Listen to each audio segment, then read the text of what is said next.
party. It was a session.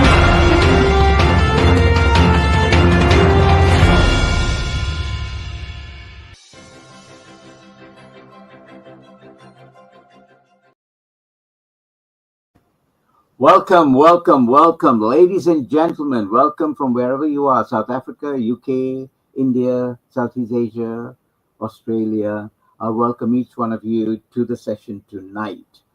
And we are having a wonderful session, and the session is basically based on a number of areas that we want to talk on. Let me, without much delay, introduce you to Dr. Alka Chadha, all the way from Mumbai. And she is a wonderful lady in the practice of medicine, over 30 years, worked with seniors, worked with individuals, worked with patients, worked with me. And without much hesitation, Alka, would you like to just introduce yourself, please? Well, I'm a full-time practicing doctor in the city of Mumbai, and I help organizations and individuals to make happy workplaces, harmonious workplaces. And I use the analogy, the philosophy, and the wisdom of water to make them more adaptable, more flexible, more like water. That's what I do, friends, and I help them to increase their productivity and their prosperity. Thank you so much for that, David. Excellent. Elka, let's just deep dive because there's so much we're going to cover. I'd like you to just address this issue. The topic that we have today is calmness to chaos, or chaos to calmness, whichever way you look at it, whichever flip side you're coming from. How does that impact you as a doctor when you have patients coming in? Can you just scout through Oh, that, yeah. please? Oh, yeah. I'll give you an example. Today morning only, I reached my clinic at around 8:45 a.m. and there are four patients waiting. So one patient enters my room and I see some chaos in the waiting room. And I'm asking my receptionist, what's the problem? It's early in the morning. What happened? So she says, the previous two patients who came, they came earlier than this patient who has come to your room before them. So they are fighting because they have come 5 minutes earlier. This lady has to go to office, so I sent her to you earlier. So because of that, so the thing is, everybody is in a hurry. Nobody has time for anybody. No one has time to wait and talk to anybody. No one. It's a time of instant. I want instant service. It's instant gratification. So we're in a hurry and hurry and hurry, and that is causing all the stress and all the chaos and many other reasons. But this is the one reason I could think of today morning. What happened in my clinic, and I was just kind of apologizing to them and telling, look, it's a question of 5 minutes. It'll finish quickly. I won't take much time and I'll finish fast. They said, no, you have to respect the time of everybody. And he was right. I totally agree that everybody's time is important. And as a doctor, we cannot take anybody for granted. The person who has to go to office jolly well come sit at 6 o'clock or 7 o'clock and 8 o'clock in the clinic.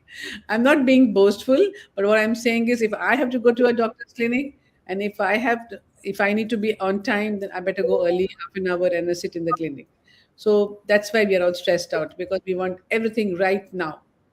Thank you. So true. Ladies and gentlemen, too out there, just hear this out. We don't live in a noisy world. We live in a reactive nervous system society. Think about it, because Yes. everything that we do, everything, chaos today isn't just traffic jams or deadlines. It's digital overload. It's comparisons of culture. It's time issues, like what Elka just pointed out. It's productivity addiction. It's emotional suppression. It's a constant fight of light, disguised as ambition. That's why they are. The patients that have come in were very, very, very interested. They have to go to work or they got to do this. Their ambition is that other activity. In the course of doing that, it leaves a lot of distress in the journey. Now, Alka, if I were looking at answering some of these questions, I want to pose one particular question. The burnout epidemic today in high performers.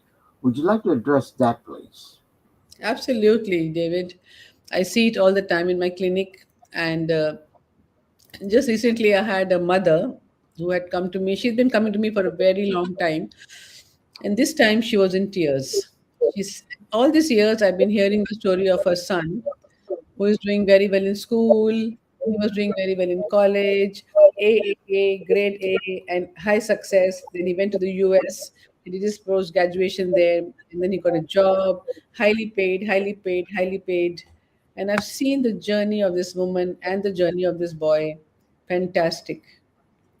Something was missing though, and she just pointed out to me that her son dropped dead one of the days in the US while he was serving an organization, and she was not even there to see him. 29-year-old boy, David. It was not a suicide. That is a homicide, I would say, because it's a way in a way it's a suicide because you want the best of everything. You're not okay with a little bit of imperfection. You want the best grades, whether you like it or don't like it, whether you're capable or not capable. You're working very hard, very hard, very hard, very hard. You want the best salary, you want the best house, you want the best everything. We are only focusing on the outside, David. And as he was living alone in the US, he didn't have any friends. And what turned out to be was that he was so lonely, and probably that's why his heart failed, and he dropped down dead. Now, what do you say to this? This is one story I'm telling you. I'm hearing the You, stories all the time. when you say something like that, my heart goes out because Yeah, I was a victim of that. Let me yeah, point this out. I was a victim of that, and I think I shared the story with you. But let me share it to the public out there so they understand. In the last 3 decades, I was working a lot in India. And one of the areas that I worked on in India was in development of people, training for corporates. I had your top 50 corporations in India as clients. And we developed very good relationships with the HR people. And one of the things that came out was this particular Christmas, I left there to come back to Australia and celebrate Christmas with my family. On Boxing Day, I get this call, and it's from the HR head of an IT company. And he says to me, Dave, where are you? And I said, I'm in Brisbane. I'm having some lunch with my family, blah, blah, blah, blah, blah. And he said, we need you to do a stress management program. I said, excuse me, one moment. I know your company very well. I've coached your guys. They are in my hand. What the blazes are you asking for a stress management program? And he immediately came back and he said, XYZ, person XYZ, went to a wedding with four of his friends in a bike. On the way back, this is in Chennai, huh? On the way back from the wedding, they stopped at a tea wala shop by the side of the road to purchase a 2 rupee or 3 rupee tea back then. And by the way, those teas are very good. You know that I love those teas because they have agra, they have ginger in it. Okay, so uh, yeah, and so when he was saying this, he said, Dave, he ordered tea and he took a sip of it, and as he was leaning back, he fell, never to get up, yeah, never to get up. And I said, oh gosh, and I know the guy very well. Though he was not in my coaching, I know him very well because he had other members that attended my program over there for that company. yeah, Then I asked him, okay, I'll come back after Pongal. Pongal is 15th of January. I said, I'll come over there and we can then look at, running a program if necessary. 31st of December, I get a call back from the same person saying, you're not going to credit this. Our second employee who was closing the books, the annual accounts, he came to work on 31st of December, never to go home. He fell on his desk and never got up. So this thing that we talk about, burnout, is there ready to attack unless we do something with it. I'm currently working with another student, a senior postgraduate student in Bristol University, who had gone there and can't cope with the work there, the burnout that's happening based on assignments, and he's just through everything.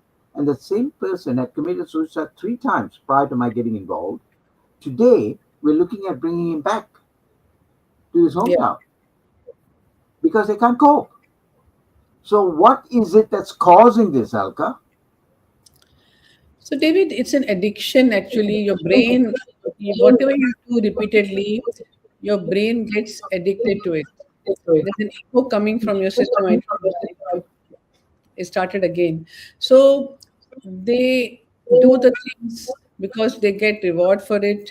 Like you, and sometimes it is coming from a place of validation, whatever the causes may be. The ultimate aim is that you want money, you want fame, you want name, you want career, and you want all that is beautiful and shiny outside. But in the in this whole journey, they forget the empty hole which is left inside their heart. They're not talking to the near and dear ones. The mother was always very lonely. This child was not even married, and he didn't even have a girlfriend there. All she told me was that he was very, very lonely. Loneliness, my friend, today is an epidemic. It's a killing. It's killing all of us. Forget about America. In India also, when we are in everybody, but if we can't share our pain with a single person who is around us, then again it brings us back to loneliness. Loneliness is not about being alone. Loneliness is being with many people but not being connected to anybody. So that is the main thing that I see here. The work is one of the things, and the work is taking us away from connecting to human being. The second thing is the telephone. The smartphone is one thing which is we are hiding behind the screens of the smartphone, the iPad, or the laptop, and we are working and working and working behind this. And we're not taking care of the people. We're not connecting with anybody. In our times, every evening we went down to play, we went down to work, we went to meet friends, we had an ice cream with friends, we had a burger, we sat together, we chatted, we bashed our parents, whatever possible was there. So we are doing that. We're always talking. The communication channels were always open. Even before I got married, I used to do all these things. After I got married, I stopped doing all this. Stopped going out, stopped meeting my friends, stopped hanging around. But I tell you that hanging around with people, it has been proven by Stanford University. It's very, very good for your health because there's an exchange of oxytocin and all the dose chemicals. So the reason for the burnout is instant gratification, too much of work and work addiction, then lack of connection, human connection, and there is a reaction. We are reacting to everything, whatever is coming in our life, just reacting, reacting, reacting, blaming, excuses, not taking ownership, and these are some of the reasons, and some of them we can talk as we go forward. Yeah. Excellent. Now, this unprocessed stress that's built up inside, and you're saying it's shown medically. Can you sort of identify some sicknesses that are attributed out of this category called stress due to burnout? So, David, all the lifestyle diseases, Right. whether it's diabetes, whether it is blood pressure, cardiovascular disease, even thyroid for that matter, some of it is caused by stress. All these are triggered by stress. They're all triggered by indiscipline. They're all triggered by lack of activity. And they're all triggered by when you're doing work, work, work, work, work. So there was this boy who came to my clinic and his sugars were going high. So I asked him what happened. Nothing, nothing, nothing. I said, tell me. I looked at into his eyes and I asked him. And he was not very old, but he was in his 50s, early 50s. And when I asked him, tell me why your sugars are going high, and what he told me was that he and his wife have not spoken to each other for the last 15 years. Can you imagine? That's a kind of duress, that's a kind of restlessness, that's a kind of loneliness which we are having. Why are we not addressing it? Something is wrong at home. Why are we not facing and addressing that black elephant, which is white elephant, which is there in the room? We know there's a problem. I'm not able to communicate with X, Y, or Z in my family or in my friends. Why am I pushing it under the carpet? Because it's uncomfortable. And when it's uncomfortable, we don't address so many issues in our life. We keep pushing it under the carpet, carpet, carpet. One day it opens up like a volcano, and then we don't know what to do, and then the burnout happens. So, addressing the white elephant in the room, addressing the problem in the room, addressing whatever is happening in your life is very, very important. Over to you. Of recent times, particularly in the last couple of months, I was addressing another topic amongst the community when I'm talking. And this is, you will relate this because I'm going to talk to you about your computer, okay? That little computer of yours. Now, watch this. Many do not understand. Many do not understand. See, she's already laughing. Many do not understand. When they are working in a computer, Yes. unless the computer is updated with the most recent version of whatever, whether it's Apple or whether it's Microsoft, whatever software you're using, I'm not selling any softwares here. You need to have the most recent version of it there. Only Yes. then will it receive things and operate normally. What happens if you've still got 2001 version in your computer, and if you are like Dr. Alka, who makes 365 videos and blocks up the whole computer, Yeah. and then she carries a computer at midnight and goes to her husband Manoj and says, my computer is not working. Okay, now the outdated system is trying to function. Park that aside. Human beings are the same. We have an operating system in here. And unless we have the most recent version, we are going to be outdated and we're going to be burnt out. What Yeah. do we need to do to get that operating system in line? Is my question. And we're going to walk through that shortly. But Clean let up, me just highlight this. Now, would clean you up. like to comment on your Yeah, computer? yeah, absolutely. Clean up the clutter. Got to clean up the clutter. In my case, my computer is the latest version, but I clog it up with lot of videos, and then my computer says bye bye, bye bye, and then I say, oh my God, what am I supposed to do? So my husband and David, both of you always tell me, take care of your computer, take care of yourself, take care of your mind, take care of your brain. The files in the brain are so many. If we can put them out properly into folders, stack them properly, then it will be a good idea. My computer, because my files were haywire, I sat one day and for my laptop, I deleted many videos, and only then it became all right. So giving a lot of love to people, giving a lot of love to your own machinery, Yeah, to your laptop is having reverence. Like David says, what you do one thing, the way you do one thing, you do everything. So bringing a structure to your life, cleaning the clutter from your life, cleaning the outside of your life, cleaning the clutter outside of your life helps you to become a better version of yourself. Clarity comes in your mind. so true. That's what I want to say. I can hear too much of echo. I don't know if you can hear. I can hear too much echo coming. I know. For some reason, I do apologize, ladies and gentlemen, but I can't afford to close on this topic because it's a very, very, very important topic. And if necessary, we might rerun it some other time. But I Yeah. want to continue with it now. Alka, on the same note, when we talk about stress and the items that are coming out of this crisis that we just spoke about, the nervous system crisis in itself is an issue. One, people are not aware of it.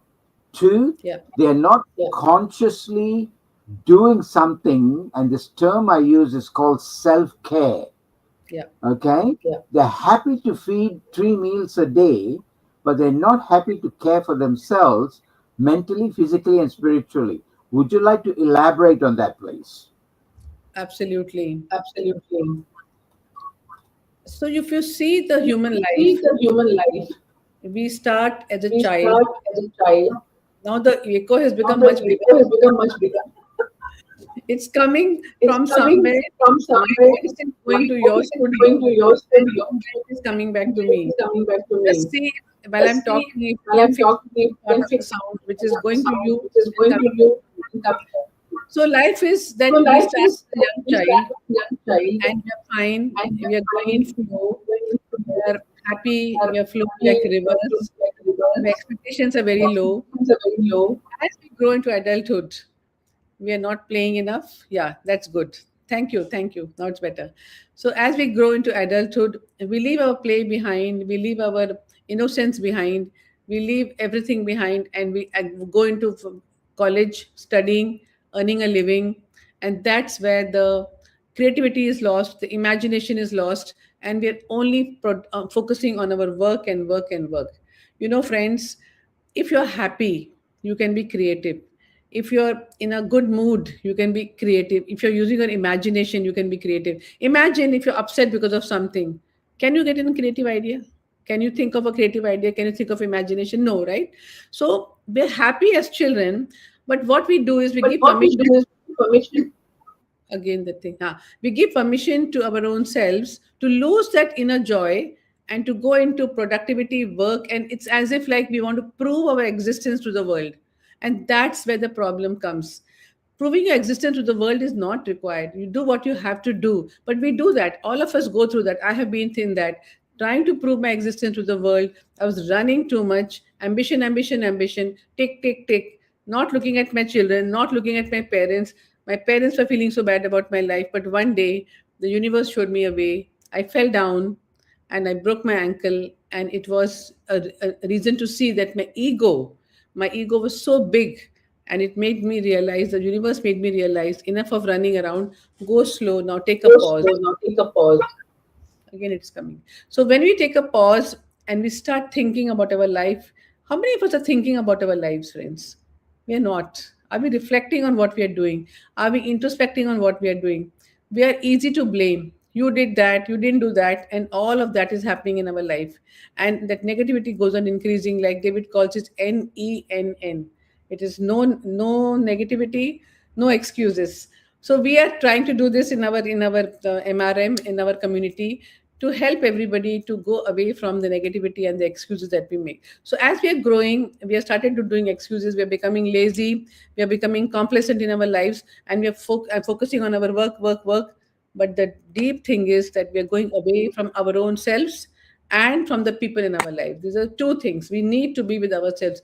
We need to know who we are. We need to understand our whole selves.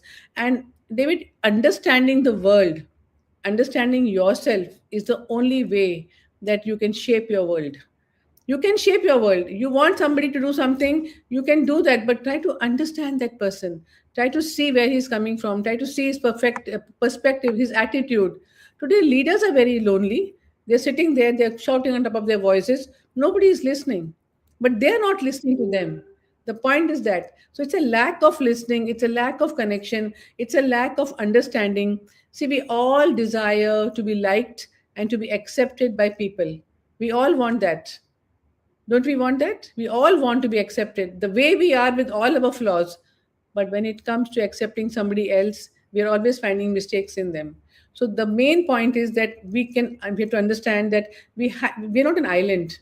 We have to live with people around us. And the key thing is to be emotionally intelligent, to how to get together and stay together.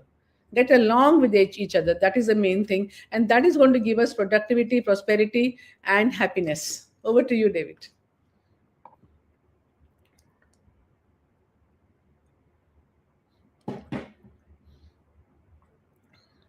I can't hear you. You have to unmute, unmute, unmute.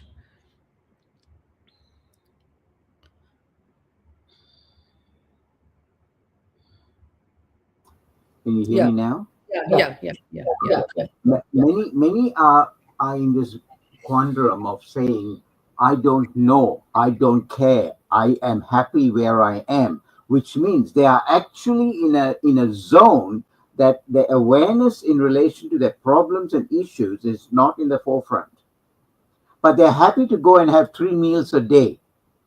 The belly is full, but the mind, body, and spirit is not. And this is the unfortunate thing. They're prioritizing it in a different perspective, in a different way. When you think about it, here's an example. How many actually get up in the morning and spend, before you even jump out of bed, lying there in bed, looking up in the ceiling for 10 to 15 minutes and blow out in a zone that you don't even want to feel? Yeah, What I mean by that, you are mesmerized by just the ceiling, stillness. yeah. It's amazing. Stillness is a therapy, guys. Yes, And that's all we're talking about. It's amazing what it does to you. It rejuvenates your body. Now, there are other practices that MRM does, mental resilience mastery, which Alka is a member of. And at the same time, the Brahma time in the morning at 5, we do that. We go through certain practices, silence, meditation, affirmations, visualization. All of this is nurturing.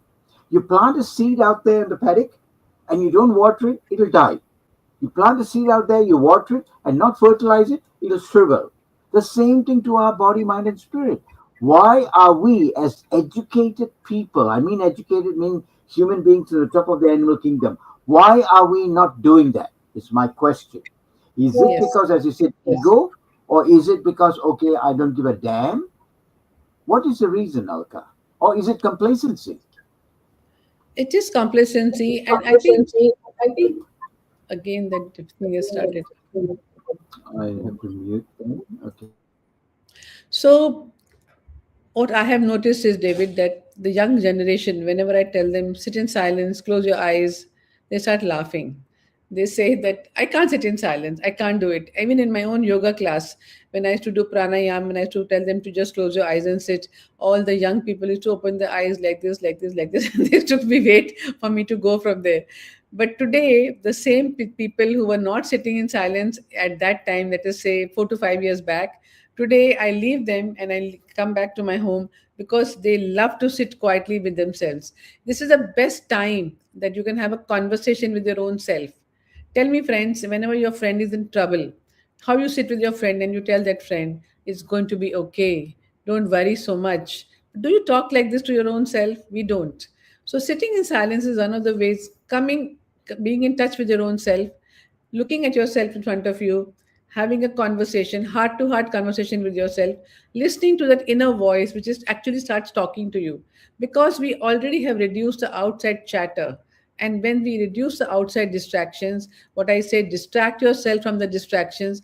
And when we sit in stillness, in silence, when the water is completely still, we can see our reflection in that water. That's what we need to do. You look at a sea of water and you can see the mountain, the sky, the trees in that still water. That's exactly what I'm talking about. So, being still is a way to reflect on our own selves. What is it that I want to change? Thinking about and being mindful about what is the part of my life which I'm not happy about. Okay, I'm not happy about my friend. Do I need to have a conversation with that friend? When can I have that conversation with my friend? What is my role in spoiling my relationship with so and so person? So it is, introspection is about asking a lot of questions to yourself, and you will get the answers. It's not that you will not get, you already know the answers. You know that you have to have this difficult conversation with a friend, or with your son, or with your wife, or with whoever it may be. But we don't want to take the action because we are so scared. Our primitive brain is taking us back. Our primitive brain is a vigilant brain, and it tells us, no, no, no, no, no, no, no, don't do that, don't go there. Because if you talk this with your wife, she'll be very angry with you, and she'll do this and she'll do that. And that vigilant brain brings the fear factor, and the fear factor takes us back. Let me tell you, friends, face it afraid. Face it while you have the fear. Just go, take the action. Action is what is needed today. Implementation is what is needed today. Just go, have that conversation. Have that problem solved with talking to a mentor, to a friend, or whoever it may be. And friends, there's no other way. And what David is telling, sit in silence in the morning, in the evening, before you go to sleep, when you get up in the morning, that's going to give you all the answers. And sitting in silence changes the structure of your brain. Your brain, white matter, the gray matter is increasing in size. There is enough evidence to show that the neuroplasticity of the brain is changing when you're sitting in silence, when you're exercising, when you're making the good habits. Each and every part of your brain is changing, changing, changing. That's the way to go. Over to you, David.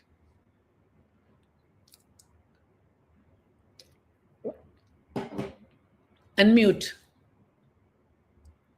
Yeah. Every time you to talk, you to unmute because we, yeah, I've gone back to 201 system. Okay, not the 226 system. I get that. yeah, Now, watch this. The neuroplasticity of the brain, the way that's structured, is frightening. Unless you know this, many yeah. fall trap of this. They fall trap in this way.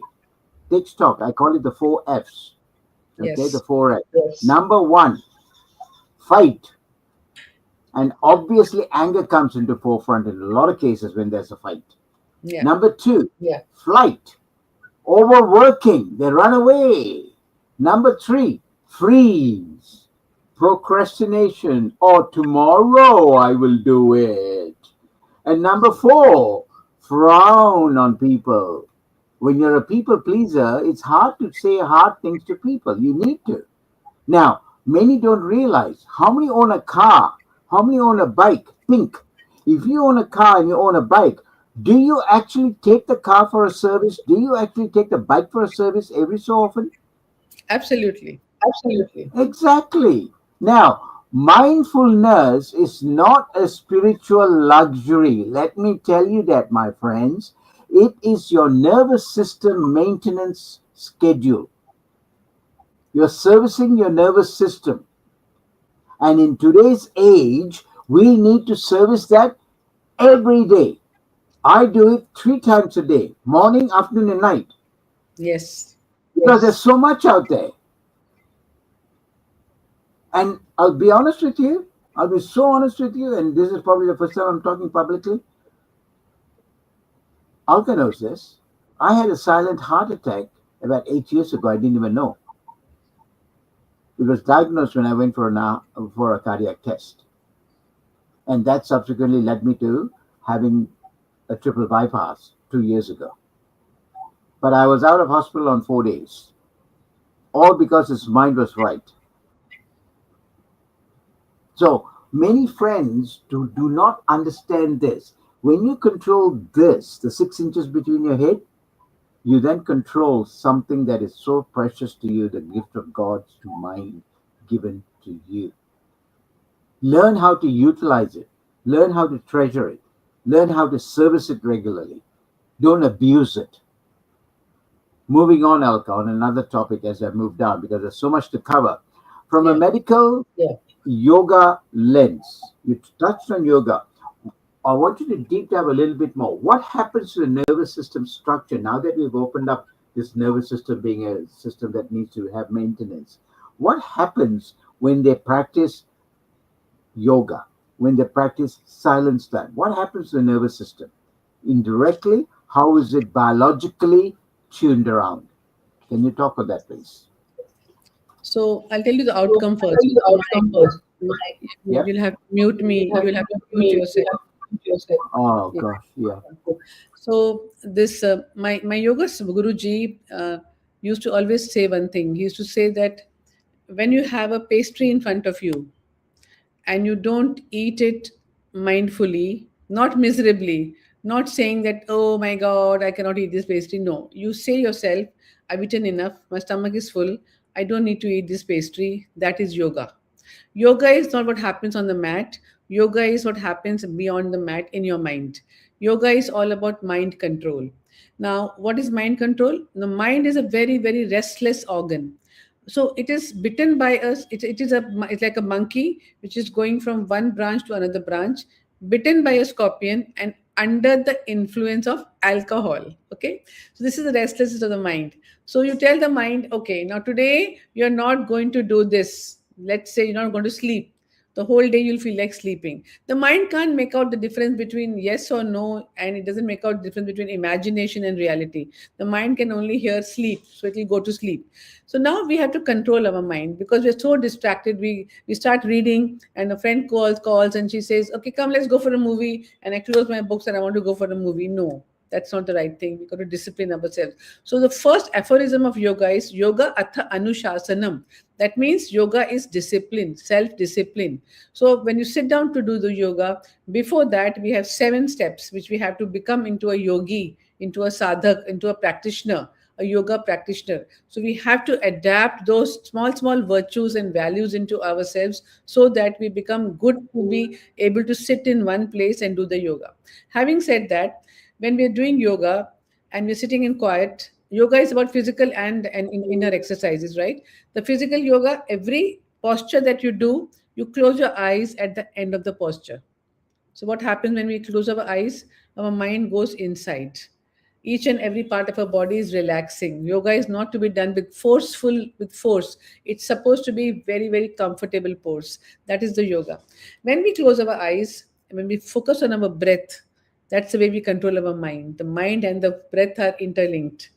When we look at our breath and we say 4 counts in, 4 counts out, and we do our breath work, the parasympathetic system, which is the system of relaxation, gets activated. The fight or flight, which David mentioned, the fight or flight system is known as the sympathetic nervous system. That is always activated in all of us, because we're all the time running, running, running. We are all the time stressed out, and there's a hormone called cortisol which is on the high. If we don't interrupt this cortisol by doing acts of yoga or by doing breathing exercises, this cortisol causes a lot of damage in each and every organ of our body. It will cause, in the pancreas, it will cause inflammation in the cardiovascular system, in the blood vessels, in the brain, in the kidney vessels, and what we get is inflammatory disease. And diabetes is one of the first inflammatory disease, and today it has been told obesity is also an inflammatory disease. So the amount of stress we are carrying inside ourselves is giving rise to all these diseases. Why are we having this stress? Coming back to the same thing. We are having no purpose in our life. Here's the purpose man in front of me. And we always come back that if we have a purpose, we get up in the morning, we jump out of bed. I know what I want to do. I want to serve the community. I want to help somebody. This is what I want to do. And when we have that, doing good for others, looking for good in people, serving the people, and just not finding faults with people, and not finding and taking ownership for your own life, that gives us a purpose, and that gives us a jump, and it gives us a kick, and it gives us something, what is known as, a spark in our eyes. So what I'm trying to say is, when we do yoga, we get all of this. We get purpose also. We start thinking, we go inners words, and we want to help people. We want to be happy. And when you be happy, I think that is the best gift that you can give to other people. If you're grumpy and growling and shouting, screaming, imagine the other people are not going to be liking to be near you. Just be happy, be proud of who you are, be proud of what you're doing. And that, my friends, is the best gift you can give to anybody. So, yoga helps you to become that cheerful, happy person who doesn't focus on other people's mistakes. And that's what I'm talking about. And purpose is our North Star. Thank you, Anda.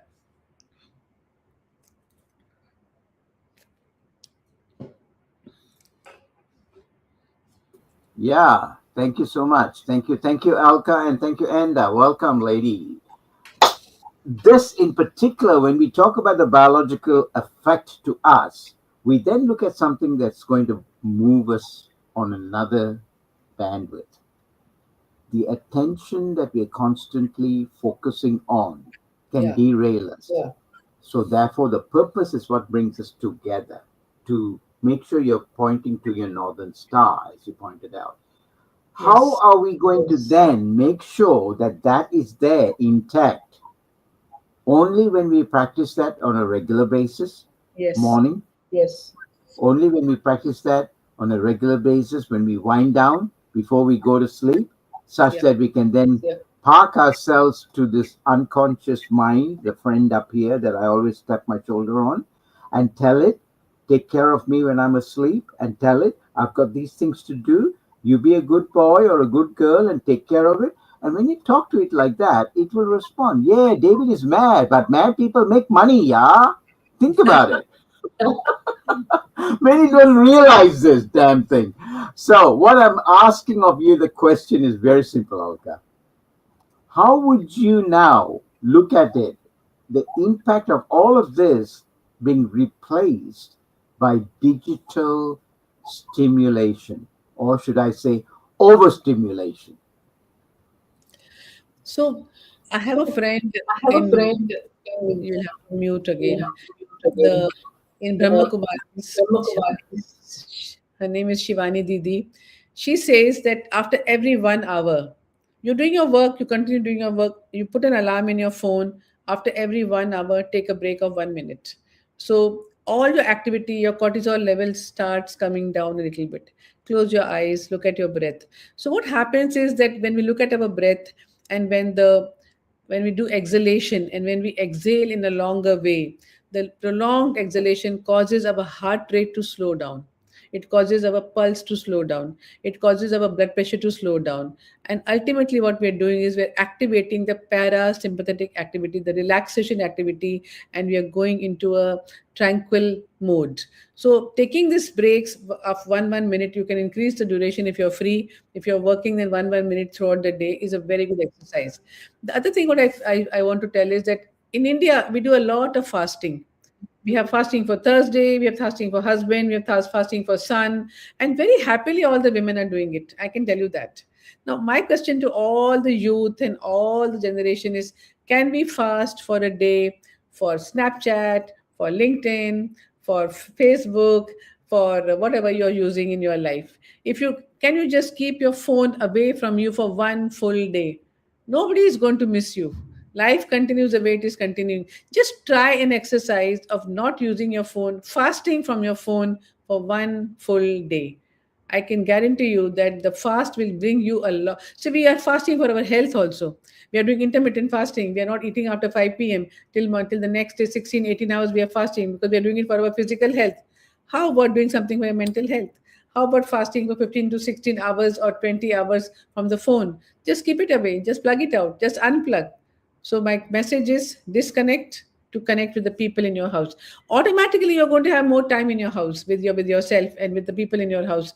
I remember this joke. There was this guy, my son's friend. His Wi-Fi went away in his room. He came to the drawing room. He started talking to his parents, and next day he came and he told us that nice people, yeah, in my house. They're good people, but he just didn't know them because he wasn't talking to them. So you got to know the people in your house. You got to know yourself. When are you going to talk to yourself? And because you're sitting in front of the screen the whole day. So take a fast, take a little bit of a break in between. Just be quiet. Just be within yourself. Unwind properly. Wind up properly. That's the way to go. And we have affirmations. David is always teaching us beautiful affirmations. But affirmations, I want to tell you, it's every single word that you're saying by your mouth, thinking by your head is an affirmation. When we say in American, I have an American sister, she says, I don't care.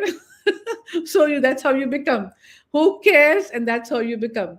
But when you start praising people, when you start appreciating people, when you start looking at the good in people, that's what you become. So, what is the part of your brain that you want to activate? You want to activate the appreciation brain or you want to activate the depreciation brain? It's up to you.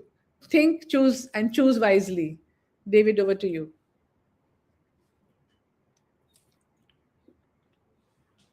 Unmute.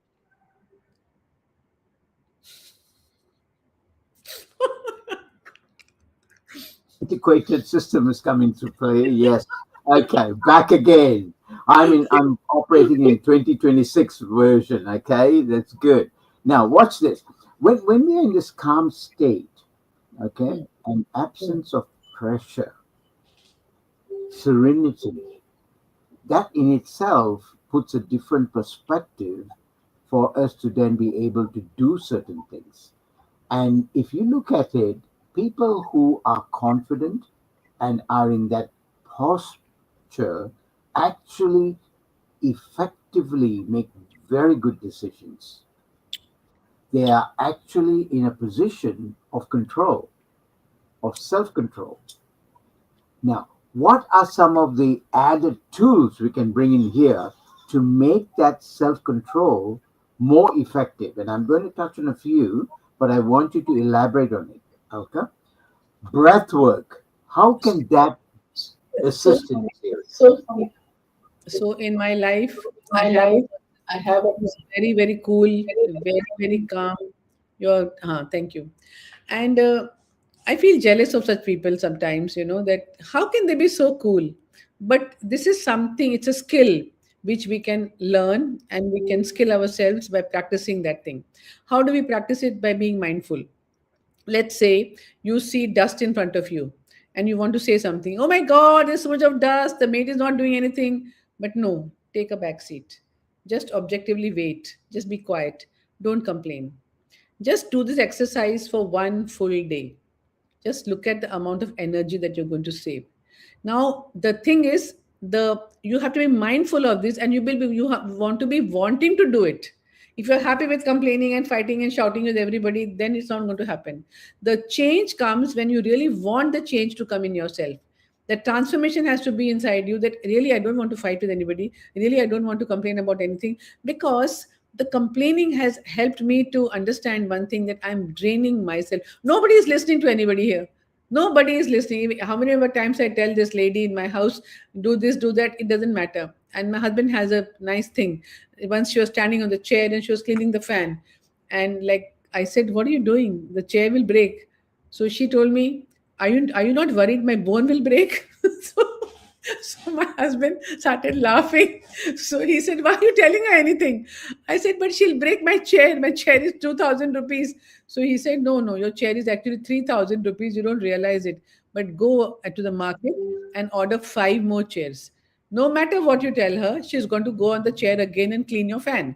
So I'm telling you, it happened again 6 months later. The same chair, the same girl, and the same fan. So nothing is happening, nothing is going to change by your saying. So instead of you wasting your energy, just calm down.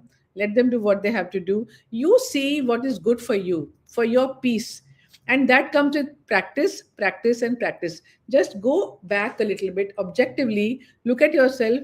How is this going to change the environment? By my opening my mouth, it's not going to change. Nothing is going to change. Nobody is listening to anybody. So be quiet. And being quiet is the most difficult thing for many people, even for me. Let me tell you one thing. Over a period of time, I mastered that. I'm living in a family where there are four generations. And today, many of you will be working in organizations where there will be four generations. There will be the baby boomers, there will be Y and X, the millennials, and there will be the alpha generation. So there, everybody, everywhere in the world, you're working with so many people of different age groups and different cultures. What are you going to do? You're going to fight with everybody? No. We have to adapt. We have to be flexible. And that's an exercise we have to do. Tell ourselves, I want to change in this part of my life. I want to create a culture of listening. I want to create a culture of appreciating. I want to create a culture of getting together. And being that person for somebody else to listen to their problem, being that person for somebody else to be holding the hand of that person, not expecting all the time, you help me. Asking for help is also important. But in an organization, I've seen, be that person, be that leader with other people want to come and talk with you, other people want to come and share with you their problems. Am I right? Am I going the right direction?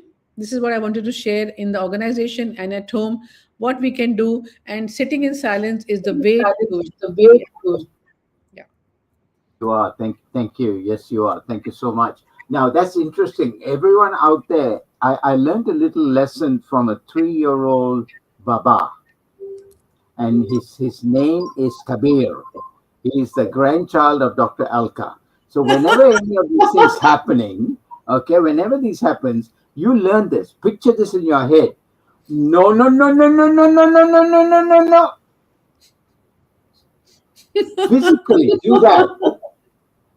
And you see what happens. It's Yes, a pattern interrupt. Guys, yes, I'm not joking. This is a pattern interrupt from a yes, 3-year-old baby. absolutely. You're absolutely right. Many don't realize this. So when you're getting into this, not doing breath work, don't have time for this, meditation is not important. Another topic, gratitude, Alka. Can you Oh, just open up and share that a little bit, please? you will have to mute first. Oh, So just one line on gratitude. My mother, she always said that God has given you so much. Your frock, she used to make me put it in a frock, like the frock that I was wearing. She said, your frock is overflowing with so many things and so many goodies. What are you doing with them? Why are you not sharing it with other people? That was number one. Number two, she told me that if you don't appreciate the things that you have in your life, you will never get what you want in your life. When you start appreciating, when you start thanking God, when you start thanking the universe, start thanking the people in your life for what they bring to you, for what joy they bring to you, and start valuing them, start making them feel heard and seen. and then you'll find that gratitude comes into your life and you get more and more of all that. Love is one thing, she said, share with everybody and be grateful for the sun, for the moon, for the stars, for your ancestors, for your parents, because they bring you a lot of stuff, for your friendships, for David, for the MRM community, for all that I'm blessed with. If I don't be thankful for my brain, for my eyes, for my sense organs, for my hands, for my feet, if I don't appreciate that, then what is the sense of this life? God has given this all to us free. Are we taking care of these organs? The least we can do is show our gratitude. Are we showing our gratitude to our parents who have sacrificed their life for us? Are we showing gratitude to the people in our life? A young girl, when she goes to work, there is somebody at the back of the house who's taking care of a child or taking care of the house. My mother, she told me, are you thanking your mother-in-law? Are you thanking the people in your life who are allowing you to step outside the house and to go to work? Are we thanking our spouses, our friends, and all the situations, good or bad, which are leading us to become the best version of ourselves? Over to you, David. Thank you, thank you, thank you, thank you. These are elements that contribute to that silence. These are elements that contribute to you now stabilizing that area that needs to be stabilized. Most important, most important is these last two that I'm going to cover: journaling and Yeah. intentional silence. Alka, would you like to just address that very quickly? I love to write, and there's a connection between the finger and the brain. And when you write your feelings on a piece of paper, my book has been written by writing by my feelings. Every time I had a fight with my husband, I went and I wrote about the fight, and that's how my couples book came out. But the point is, writing, journaling, it's a release of your emotions on a piece of paper. And my friends, emotional regulation is the key of having silence and calmness in your life. Sitting in silence is again very, very important. And I would like to make you sit in silence. Please close your eyes. Just sit straight with your spine erect and hands relaxed. And just think of what you want in your life. Where are you going? Which direction am I going? Why do I want what I want? What is the purpose of what I'm doing? Just thinking about these questions every single day. What is it that I want to change in my life? What is not going well in my life? That part I want to change. And what am I going to do about the thing that I want to change? Just thinking about these questions in the morning, in the afternoon, in the evening, maybe 1 to 2 minutes every single day will get you all the answers in your life. Silence, my friends, is very, very precious. It's the key to your questions, which will be answered when you're sitting quietly with your own self. Over to you. When I ask this question, I want you to actually pause for a minute. You know my acronym: stop, look, go. Pause for a minute and then respond to this. Can 5 minutes a day of this activity that you just did restructure that neuroplasticity that's sitting there? And if so, what does it do to it? Absolutely. So anything you do, you have to note. Anything that you do repeatedly, you do knitting, you do tatting, you do cooking, you do whatever you do. Same thing is about silence time. When you're sitting in silence, something is happening inside the brain, and the brain white matter, the brain gray matter is getting activated. And today it has been proven. If you sit for 3 to 4 minutes also, 2 to 3 minutes also every single day, consistently for 1 month, consistently for 2 months, you can see the changes in your brain, you can see the changes in your mind, you can see the changes in your behavior, because you automatically start becoming calmer. And to become calm, the Vedanta says becoming calm is the purpose of our life. When you are calm, you are a happier person, decision making is better, your reactions are better, you don't overreact, your emotional regulation is better, your blood pressure is lower, your pulse is better, everything is good. And that is where we want to be in order to be having peace and calmness inside of our us. So practicing NENN, practicing not complaining, not having no negativity, sitting in silence morning and evening, some of these practices, journaling and intentional analysis of yourself, all of these things, reflection and introspection, are going to help you, my friends. Over to you, David. Thank you, thank you, thank you. Many times today, the mention of NENN, the mention of a few of our modalities. By the way, we have a community that's called Mental Resilience Mastery, where in South Africa, Anda runs this at 5 a.m. in the morning, fire to wire segment. In India, Alka runs it at 5 a.m. in the morning. And what it does is goes through these practices. For those that want to get to know more about it, just get into the website called mentalresilience.mastery.com. Mental Resilience Mastery, spelled in full.com. And that will open up for you to put in a question or request to say, I need more information, and somebody will connect with you. But the key element here is we have just covered some of these areas. NENN, no negativity, no excuses. Now, that in itself is a challenge. My wife and I got involved in this back in the 90s by Skip from the US, Seattle, Washington. It was such a pain. And he took the challenge for us to do it for a whole year. No negativity, no excuses. And when I threw the challenge out to our community, some members were struggling to go past 10 days. And Yeah. it's true, it's hard. But I tell you what, once you master it, you see how it builds your body and mind up. And that's the key element we got to look at. That practice is essential. Coming out of that, Alka, I want to walk into the area of senior citizens, Oh, your yeah. work that you've done in senior citizens. And also, whilst you're talking on that subject, answer some of these questions too, please. How does the older generation understand about calm and calmness more than the younger generation who are missing out on it? How is that happening and why? So in my seniors club, you'll have to give me again.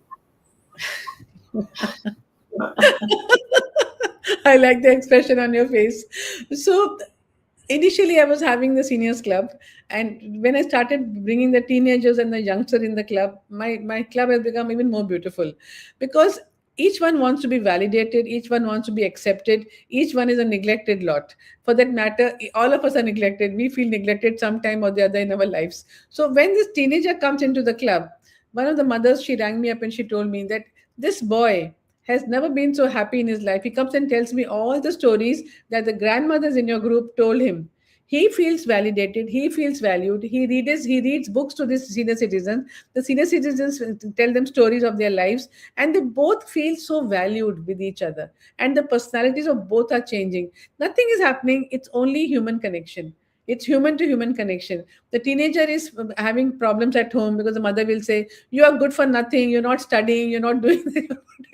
The child is fed up. When the child comes here and he sits with a grandmother, an artificial grandmother, but an elderly lady or an elderly man, he gets the love of that person without having any baggage of studying and of doing career and of doing all of that. So a 13-year-old boy who was coming to me, and he said that no one tells me anything over here to study, not to play. So I spend my 1 hour here enjoying the activity that I really like to do. And the old person also feels valued. So it's a win win for both of them. So for me, I feel that I'm the most important beneficiary from this activity. I started it to help the seniors, but today, listening to their stories of resilience and adaptability, and I'm going to write them down because I'm recording their stories. That gives me the maximum significance. And from this, the question of yours is that how can we become calmer? We have to understand the generation is different. It is born with the internet in their life, and we got to learn internet, we got to learn technology, fool around with internet, fool around with Facebook, and fool around with these youngsters. Then only you can be happy. If you keep talking to them in a condescending way, they do this, they do that, no way, nothing is going to change in your life, nothing is going to change in there. It's a collaboration of all the generations. We have to come together and understand each other, and that will help us to become a calmer generation. It is the onus lies on us. It is our responsibility, because they don't understand yet. We have to understand them and then become a calmer person, because we can collaborate and stay together with each other. That's what is going to give us the maximum happiness. Over to you.